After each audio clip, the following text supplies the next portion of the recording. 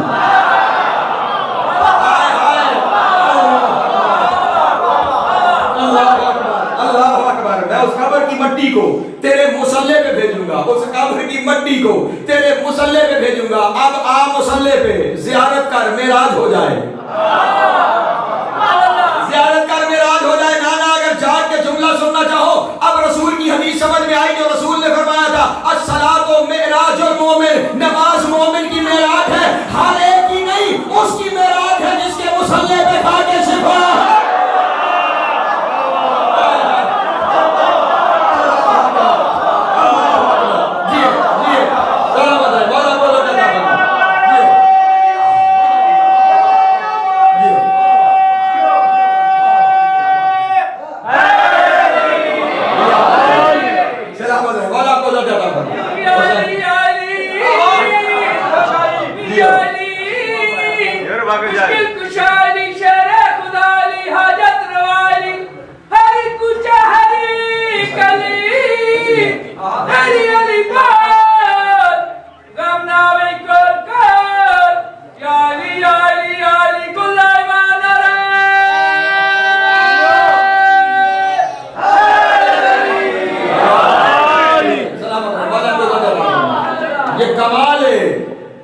خاک کے قبر حسین اور یہاں تک آ گئے اور بس ایک جملہ اور سمٹ گیا میرا بیان۔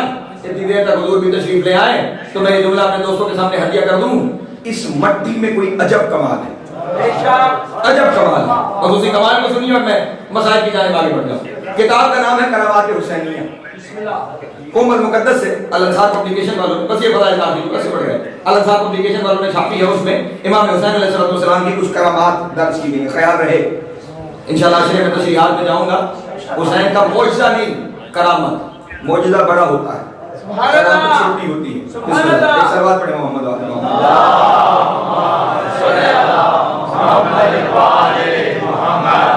حضور سنیے، کرامت چھوٹی ہوتی ہے، معجزہ خود سوچنا، جس کی کرامت یہ ہے جو سنانے لگا ہو، پھر اللہ جانے اس کا معجزہ کیا ہوگا۔ کتاب حوالہ دے دیا، کرامات حسینیہ، چھپی الانصار پبلیکیشن قوم سے۔ اس کتاب میں ایک واقعہ درج ہے کہ بغداد میں ایک شخص بالکل قریب المرگ تھا اور اسے اندازہ ہو رہا تھا کہ اب دنیا سے جانے کا وقت آ گیا ہے۔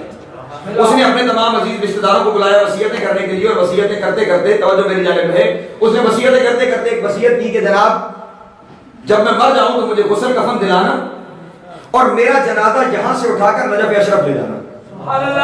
ابھی بھی جنہوں نے زیارت کی ہے اس بات کی گواہی دیں گے کہ مسلسل جنازے نجف آ رہے ہوتے ہیں۔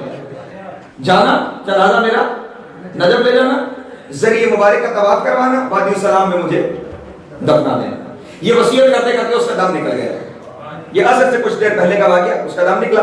وصیت یہ تھی کہ میرا جنازہ نجف پہ لے جانا۔ گھر والوں نے فوری طور پہ غسل و کفن کی تیاری شروع کی۔ ادھر عصر کے بعد امیر المومنین کے حرم کے خادم کی آنکھ لگی، خواب میں امیر المومنین تشریف لائے اور انہوں نے کہا کہ بغداد سے فلاں شخص کا جنازہ نجف لایا جا رہا ہے میری قبر کا طواف کرانے کے لیے، وادی السلام میں دفنانے کے لیے۔ وہ فلاں رستے سے آئیں گے، فلاں دروازے سے داخل ہوں گے۔ وہ شخص اتنا گناہگار ہے، میں علی نہیں چاہتا اس کا جنازہ میرے حرم میں آئے۔ توجہ ادارے محترم، لفظوں سے ہر کوئی زبان سے اتنا گناہگار ہے، اتنا گناہگار ہوگا جس کے بارے میں علی کہہ دیں اس کا جنازہ میرے حرم میں نہ آنے پائے۔ یہیں سے اس کے جنازے کو پلٹا دینا۔ خادم مستعد ہو گئے کہ حکم آ گیا، چاروں طرف دروازوں پہ خادم کھڑے ہو گئے۔ وقت گزرا، عصر کی مغرب ہو گئی، مغرب کی عشاء ہو گئی، نصف شب ہو گئی، فجر کا وقت ہو گیا، جنازہ نہ آیا۔ توجہ، پریشان ہو گیا، جنازہ نہ آیا۔ کھڑے کھڑے اس خادم کی پھر آنکھ لگی۔ اب جو پھر ہوں گا وہ پھر خواب میں مولا تشریف لائے اور مولا نے فرمایا سنو، وہ جس کے بارے میں منع کیا تھا نا، اب اگر اس کا جنازہ آئے تو حرم میں لے آنا۔ اب اگر جنازہ آئے تو حرم میں لے آنا، قبر کا طواف بھی کرانا، ممکن ہو تو یہی دفنانا۔ کایا ہی پلٹ گئی، لے سے بھی آنا, یہی طواف کرانا اور یہی دفنانا. انہوں نے کہا مولا مرنے سے پہلے تو سنا تھا کوئی توبہ کر لے, بلکہ جب تو عمل قبول ہو جاتے ہیں. یہ مرنے کے بعد جب زبان ہی بند ہو گئی, توبہ کا دروازہ ہی نہیں, پھر اس سے کون سا عمل سرزد ہو گیا جس کی وجہ سے سارے گناہ معاف ہو گئے. اور آپ نے کہا تھا آپ جا کے جملہ سن لینا, دعا فرمائیے گا, سردار صاحب آپ بھی دعا فرمائیے گا, آپ جملہ سن لینا. کیا ایسا عمل ہو گیا کہ آپ نے گناہوں کو بھی معافی دے دی, آنے کی اجازت بھی دے دی, اور صرف آنے کی نہیں دفن کی اجازت بھی دے دی. معاملہ کیا ہے؟ امیر المومنین نے ارشاد فرمایا جب وہ جنازہ لے کر بغداد سے نکلے تو رستہ بھول گئے, نجف کے بجائے کربلا پہنچ گئے.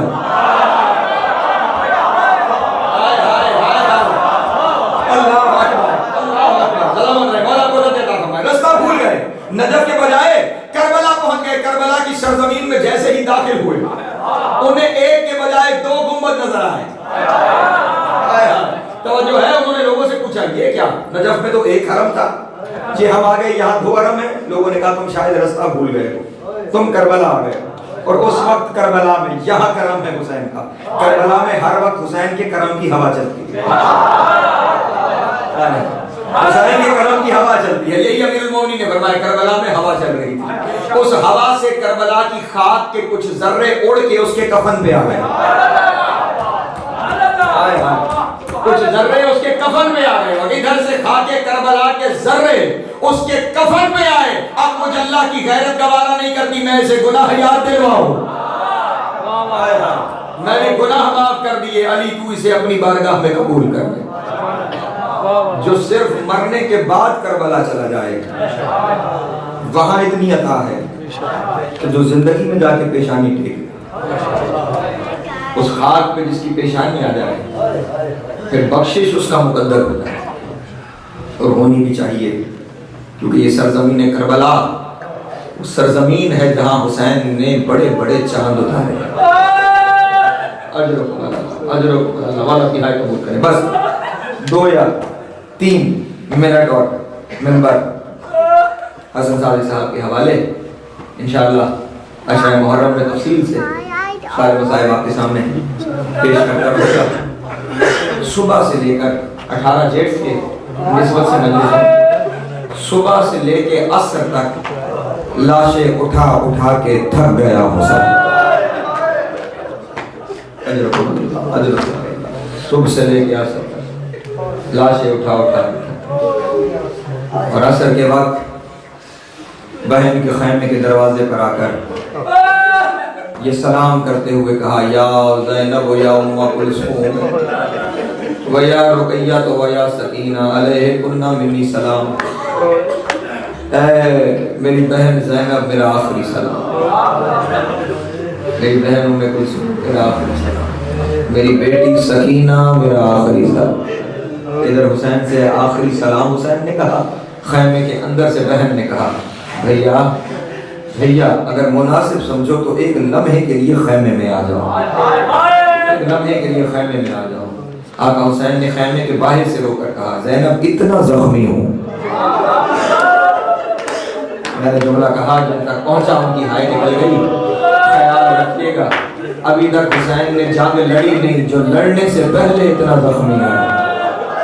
اللہ جانے جنگ کے بعد کتنا زخمی ہوگا. کہا نہیں بھیا ایک کام ہے, خیمے میں تشریف لائیے. حسین خیمے میں داخل ہوئے. شہزادی نے کہا بھیا 2 زانو ہو کر اگر مناسب سمجھے تو میرے سامنے بیٹھ جائیں. حسین 2 زانو ہو کر بیٹھے. بہن نے قریب آ کر کہا بھیا حسین میں نے آپ کے گلے کا بوسہ لینا. اللہ آگے بڑھ کر شہزادی نے بھائی کے گلے کا بوسہ لیا. حسین نے روتے ہوئے کہا میں پہلے ہمیشہ ہماری پیشانی کا بوسہ لیتی تھی, ہماری ریش کا بوسہ لیتی تھی, یہ آج کیا وجہ ہے کہ آپ نے ہماری گردن کا بوسہ لیا؟ دھاڑ نکل گئی علی کی بیٹی کی. رو کے کہا اماں نے دنیا سے جاتے ہوئے وصیت کی تھی جب حسین آخری سلام کرنے آئے مجھ ماں زہرا کی طرف سے حسین کا گلا چوم لینا کیونکہ اس گلے پہ شمر خنجر چلا, اس گلے پہ شمر خنجر چلائے گا. کہا اچھا زینب آپ نے وصیت پوری کی ہے, اب ذرا مجھے بھی اجازت دینا، اب یہی قیامت کا جملہ ہے، ذرا ایک لمحے کے لیے سر سے چادر ہٹانا ذرا، اللہ اکبر، ایک لمحے کے لیے سر سے چادر ہٹانا زینب۔ بہن نے کانپتے ہوئے ہاتھوں سے سر سے چادر ہٹائی، حسین نے آگے بڑھ کر بہن کے سر کا بوسہ لیا، اور اب بہن نے وہی سوال کیا کہ بھیا یہ آج میرے سر کا بوسہ کیوں لیا؟ کہا تو نے ماں کی وصیت پوری کی، مجھے بابا علی نے وصیت کی تھی کہ حسین جب جانے لگے میری طرف سے زینب کے سر کا بوسہ لے لینا، کیونکہ تیرے جانے کے بعد نیزے سے سر سے چادر ہٹا۔ اجرکم اللہ، اجرکم اللہ، اجرکم اللہ، مولا کی ہائی قبول کرے، جناب سید آپ کا ماتم قبول کرے۔ بس 2 منٹ کی زحمت اور ہے، 2 منٹ کی زحمت اور ہے۔ خیمے والوں سے الوداع ہو کر جیسے ہی میرے مولا خیمے سے باہر نکلنے لگے، صاحبان مقاتل نے لکھا کہ ایسے حسین خیمے سے باہر نکلے جیسے بھرے گھر سے جنازہ نکلتا۔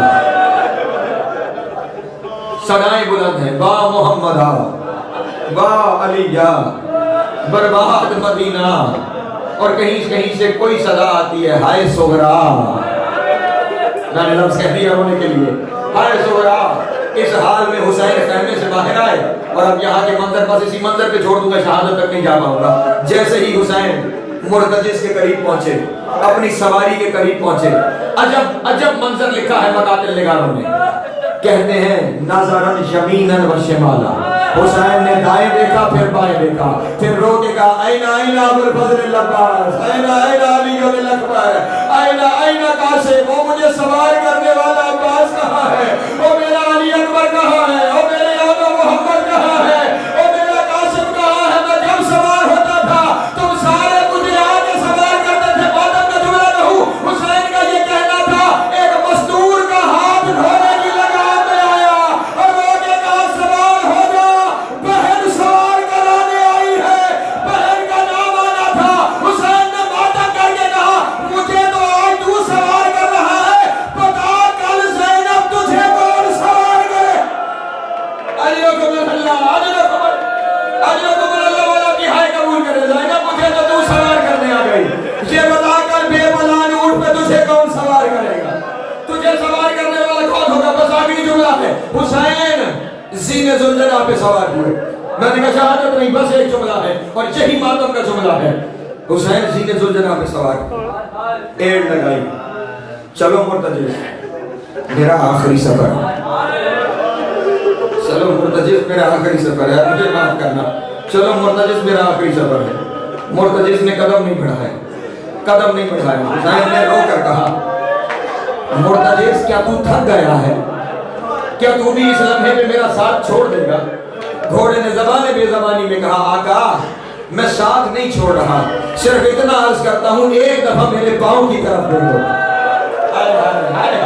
18 جیل کی مجلس میں بیٹھے ہو، ہاتھوں کو آزاد کر لینا، ہاں ہاتھوں کو آزاد کر لینا۔ پرسہ لینے حسین کا بیٹا بھی آیا ہوگا، ماں بہنوں بیٹیوں میں حسین کی ماں بھی آئی ہوئی ہوگی، اور مجلس کے بعد ماں بیٹی سب عذاب پہ چلتے ہوئے ایک دوسرے کو بتاتی ہیں یہاں جو مومن بیٹھا تھا وہ دونوں ہاتھوں سے ماتم کر رہا تھا، یہاں جو مومن بیٹھا تھا وہ چہرے پہ ماتم کر رہا تھا۔ اجرکم اللہ، اجرکم اللہ۔ اور جناب سکینہ یہاں پہ جناب سیدہ سے کہتی ہے دادی یہ کتنے خوش قسمت ہے کہ میرے بابا کا ماتم کر رہے ہیں، انہیں روکنے والا کوئی نہیں، لیکن جب میں بابا کا ماتم کرتی تھی کوئی مجھے تماچے مارتا۔